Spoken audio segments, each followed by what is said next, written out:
রামপুর নামের এক ছোট্ট গ্রামে থাকত রাজু নামের এক 18 বছরের ছেলে। রাজু জন্মের পরই তার মা মারা যান। তার বাবা মোহনই ছিলেন তার একমাত্র ভরসা। কিন্তু যখন রাজুর বয়স 8 বছর, তার বাবা একদিন জঙ্গলে কাজে গিয়ে আর ফিরে এলেন না। সেই থেকে রাজু একেবারেই একা হয়ে যায়। সেই গ্রামে এক ভাঙাচোরা কুঁড়ে ঘরে থাকত। তার পাশেই ছিল গ্রামের সরপঞ্চ ও তার স্ত্রী সীমার বাড়ি। তাদের নিজের কোনো সন্তান ছিল না, তাই রাজুর মা বাবা মারা যাবার পর তারাই রাজুকে নিজের ছেলের মতো লালন পালন করেছিল।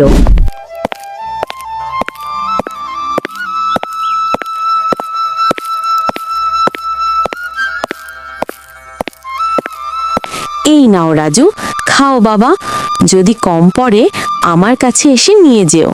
মাসি, আমি আর কতদিন আপনার উপর বোঝা হয়ে থাকব? এখন তো লজ্জা লাগে। এই কি বলছো রাজু? তুমি আমাদের জন্য বোঝা না, বরং আশীর্বাদ। এমন কথা আর কখনো মুখে নিও না। এখন চুপচাপ খেয়ে নাও। সীমা হাসি মুখে চলে গেলেন। রাজু শান্তভাবে খেয়ে নিল। খাওয়ার পর সে বাইরে বেরিয়ে দেখে সরপঞ্চ দাঁড়িয়ে আছেন। রাজু, খাওয়া হয়ে গেছে তো?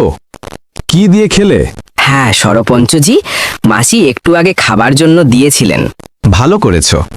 এখন তুমি বড় হয়েছো, নিজের খেয়াল রাখার সময় এসেছে। সরপঞ্চজি, আপনি আর মাসিই তো আমাকে বড় করেছেন, কিন্তু এখন আমার খারাপ লাগে। আমি কিছু কাজ করতে চাই। বাহ, খুব ভালো ভাবনা। শোনো, গ্রামের পাশের জঙ্গলটা এখন আগের মতো ভয়ঙ্কর নেই। তুমি চাইলে সেখানে গিয়ে কাঠ কাটতে পারো বা মধু জোগাড় করতে পারো। ঠিক আছে সরপঞ্চজি, আমি কালই জঙ্গলে যাব।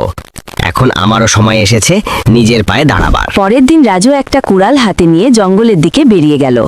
জঙ্গলে ঢুকেই সে মনে মনে বলল, সরপঞ্চজি আমার জন্য কত কিছু করেছেন, এখন সময় এসেছে তাদের ঋণ শোধ করার।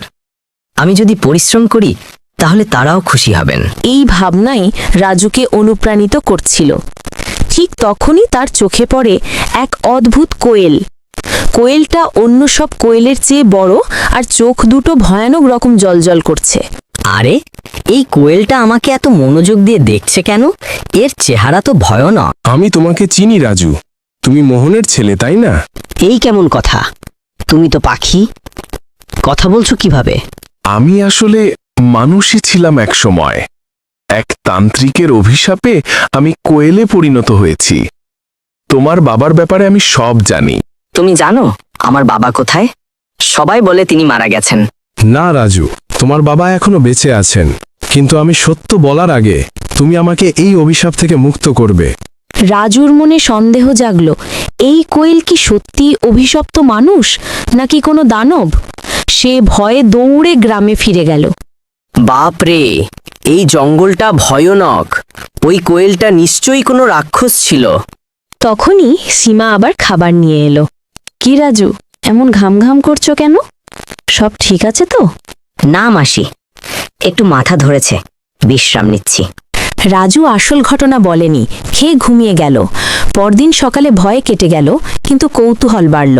আমি ভয় পেয়ে পালিয়েছিলাম ঠিকই, কিন্তু সেই কোয়েল যা বলেছিল তা হয়তো সত্যি। বাবার ব্যাপারে সে কিছু জানে। আমাকে আবার জঙ্গলে যেতেই হবে। রাজু আবার জঙ্গলে গেল। আগের জায়গা পৌঁছাতেই কোয়েলটি হাজির। আমি জানতাম তুমি আসবেই রাজু, তুমি তোমার বাবার মতোই সাহসী। আমি শুধু বাবাকে খুঁজতে এসেছি। বলো, তিনি কোথায়?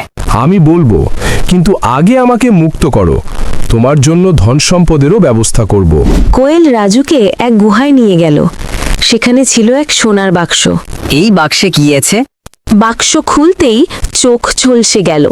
ভেতর ভর্তি হীরা জহরত। বাপরে, এত ধন! এই ধন তোমারই।